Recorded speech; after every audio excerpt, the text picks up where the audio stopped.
What's up? This is Cole with Cowboys Sports Report.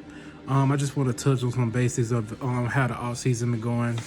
A lot of things been going on since my last video. I know that I need to get a little bit more consistent, and that's what I want to do. I'm trying to grow my channel, so I need to be more consistent with my videos. And there's a lot of stuff that need to be said for the off season. So we finally got our coaching staff, with the main guys for our coaching staff in place. We are sticking with Mike McCarthy. We have Dan Quinn back, and we have Kellen Moore back. We are not happy about the Mike McCarthy and Kellen Moore because I know, in my last video, we was touching on the Sean Payton news. Well, Sean Payton, as I kind of already knew, won't be coaching for us. He definitely won't be coaching for us this year because he's retired, and I believe he really wants that time to refresh.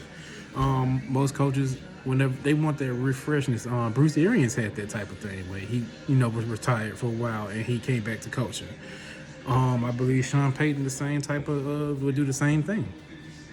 But let's just touch on some things. So, a lot of us in Cowboy Nation, we're upset about the Kellen Moore coming back. We really want him to get that job so he can get out of here. We're not even thinking about what other offensive coordinator we could have brought in. And it's some good things and some bad things that happen. I mean, maybe it's a good thing that we keep in Kellen Moore. He did have our offense as number one offense, but I'll be the first one to tell you, those rankings are a bunch of baloney. It goes off of who we played.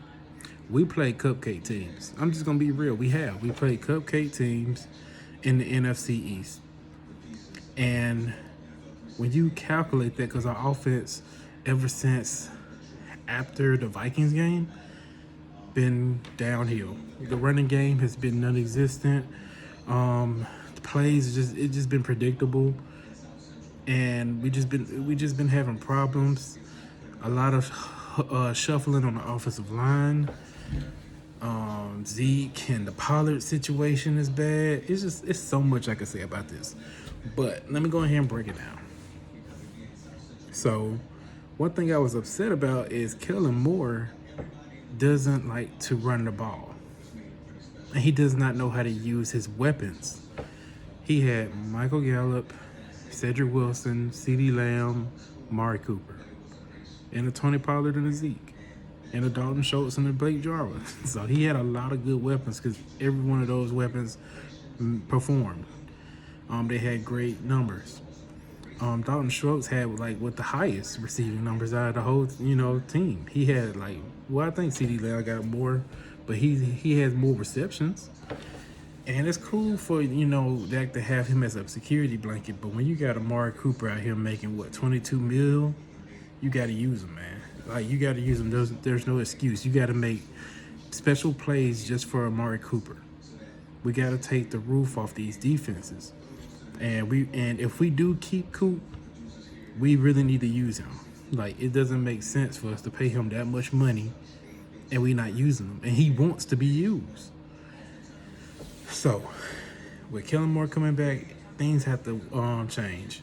He did bring in he did help bring in a wide receiver coach that he worked with. I believe his name is Robert Prince, and I really don't know much of his resume. Now this is the thing I'm getting tired of. That doggone Boise State Lions coaching tree. I'm tired of Boise State and the Lions staff always coming to my team. I just don't like it. You know what I'm saying? Whenever you see coaching staffs and stuff like that from the Lions, what has the Lions been? They've been a bad team. So maybe they've been coached bad and we getting their coaches on our team. Come on. You know what I'm saying? That's where I'm coming from. But I'm just tired of that. And I just hope it is a better change. I'm not going to judge him off because he did coach for other teams. But I just want a change of the coaching philosophy of this team. So hopefully he brings better things and know how to utilize our receivers. If we keep Coop, that'd be great. And if we do keep him, we need to use him. We need him to be a threat. We need to be able to use him like Green Bay uses Devontae Adams. You know what I'm saying? Devontae Adams, he's one receiver, and he's always being thrown to. Aaron Rodgers throws to him all the time, and they can't stop him. That's the type of stuff that we need for our offense, and we need to use the running game. One thing I didn't like that went down is the way we were using Zeke. I'll be the first to tell you, hey, I love Zeke, man. Pause. But Zeke, we should have never paid him, man. That's just my personal opinion. We should never pay Zeke because you don't pay running backs that much money. A lot of teams don't, because eventually their bodies, you know what I'm saying, the way they run that ball, when you get them young, you know what I'm saying, they fresh. And then after you use them a couple of times, they fade away. So by the time it's time to actually pay them, you can move on to the next. It's not hard to get a running back in the league. You can draft running backs every year. You know what I'm saying? It's always a good running back coming out of the draft every year. That's a fact. You know what I'm saying? You don't even have to get them in the first round. They be available in the third or the fourth. Like, that's just names you need to just look into. You know, like, hell, we got Tony Pollard win with the, I think he was like a third round pick, second or third.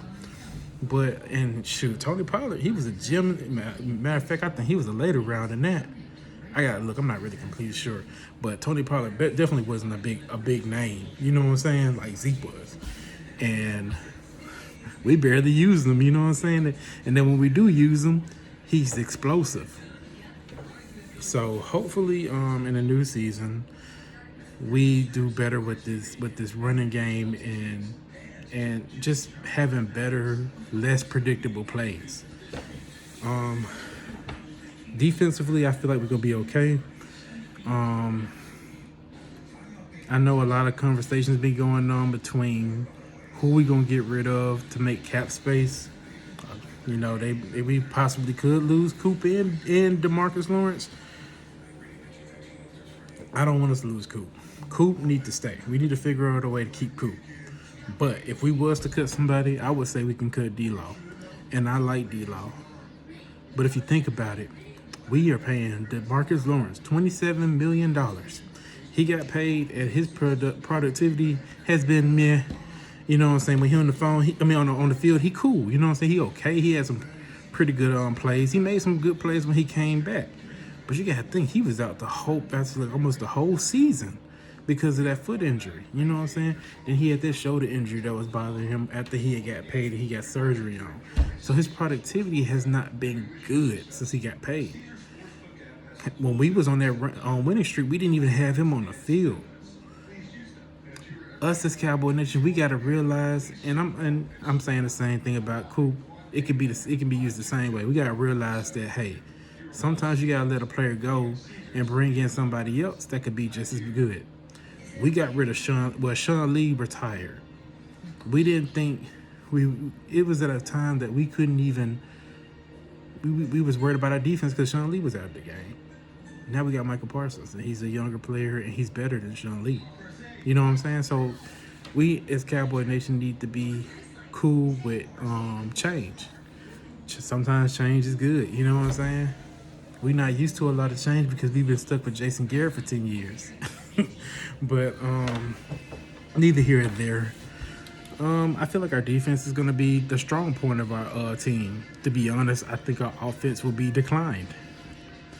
Hopefully I'm wrong because I want our offense and our defense to be up there, balanced and good. There's a lot of things that needs to improve with this team, but let me take you back to the core things.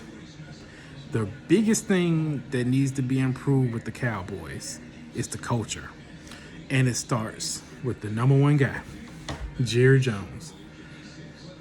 Let me tell you about Jerry Jones. We all know how Jerry is. Jerry wants to be the guy. He wants to be the big kahuna. He wants to be in charge.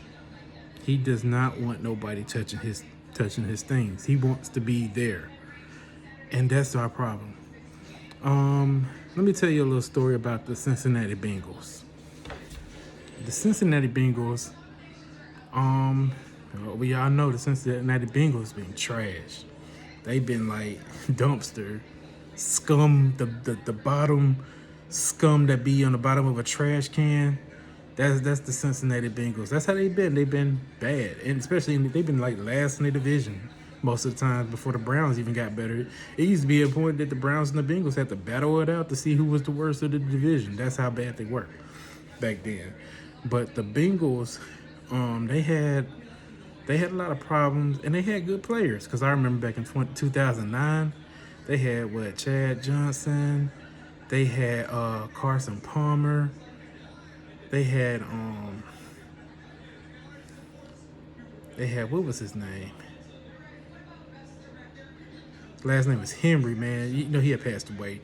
That wide receiver. They had some good guys. Then they also acquired Tank Johnson and Roy Williams. You know what I'm saying? They had some, veteran guys out there. They had Andrew Whitworth. That's on with the Rams right now. You know what I'm saying? They had some good guys there back then, and they haven't never made that hump, and it was because of their owner. Their owner was just really bad, basically like Jerry. Matter of fact, the fans hated him. Like, they wasn't, we love Jerry because, he's Jerry Jones. He may get on our nerves, but we still love the old guy. But they hated him. And he was overbearing. Players didn't like him. A lot of players didn't want to go to the Bengals. He was cheap. You know what I'm saying? He didn't want to pay nobody. You know what I'm saying? That's just how they ran their system. Well, last year, he finally was like, hey, I'm going to step back and I'm gonna let my daughter and, them, other people handle and take over the team. So he stepped back. Something Jerry Jones would never do. He stepped back and look where they at right now. They're in the Super Bowl. They don't have the flashy toys. They have Joe Burrow, second year. He's a good quarterback. I'm not going to discount him. They got a good wide receiver in the draft of Jamar Chase. They had got a new coach. They gave him time. And I can even say, hey, at a point in time, they were ready to get rid of him, Zach Taylor. But look, they gave Zach Taylor time. This is third year coaching with him since he got hired. And look what they at. They're in the Super Bowl. So we could say the same thing about Mike McCarthy. Maybe Mike McCarthy, maybe he can, technically 2020 was not the year. Last year, we were 12-5. Maybe, he'll be better this year. We just got to give him time. And I'm the one, I could be honest and admit that I wanted him out too. I was tired of him. But, we never know what's going on. But my thing is, what if Jerry Jones actually stepped back? What type of impact would that bring this team? But we won't see that until Jerry go to glory. And it won't be a dry eye in the room when he does, because we love Jerry. But it seems like we're just going to have to wait on that day, man. I don't know. Hopefully I'm wrong. I want to be wrong. But let me see. I'm just trying to go over a lot of stuff that's going on. I do want to go over some latest gossip, with the Kyler Murray thing. Do you know that Arizona Cardinal fans want to trade him for picks? They don't want him on the team because they don't like him. They don't like the fact that he act like a little brat and, doing his, scrubbing up his Instagram or, pages from the Cardinals or whatever these young'uns doing these days instead of talking to the team. So they don't like him, and they still mad at him at the way how he lost his playoff game. Sounds kind of familiar how everybody want to get on Dak because, we lost the game and they calling Dak trash and blah, blah, blah. So it's kind of funny that they want to get rid of him, and it's a lot of teams that want him. It's the same. We could say the same thing about Dak. It's a lot of teams, a lot of fans that will want Dak Prescott to play on their team. I always said Dak Prescott is not the problem. Now, he does need to improve reading defenses because he does have a problem with that. And he needs to just, work on that. But it's also the scheme. The scheme, if you put him in a McDonald's scheme, he ain't gonna produce nothing. When you put him on a good scheme, like that Kyle Shanahan scheme, Dak will be great. We saw Jimmy Garoppolo be ridden with that scheme. It's the scheme. Just imagine if Dak Prescott was in a Kyle Shanahan scheme. Just imagine what he would do. We need to stop this, man. We got a good quarterback. We need to ride with our quarterback, and we need. I mean, he's paid his contract. It is what it is. It's not Dak's fault that he got paid that money. He just got a good agent. His agent did his job. You know what I'm saying? He's not gonna settle for what's less than the market value. It's Jerry Jones' fault for not paying him why it was cheap. And with that, I'm just gonna close it out. I would love for y'all to like this content, share this content, subscribe. I will be more consistent with my videos. And hey, we got a long off season. Beware of all the lies. We are not gonna trade for any quarterbacks. Just beware of the lies, because even the reliable sources will lie to you just for clicks. Y'all have a wonderful afternoon. Go Cowboy Nation.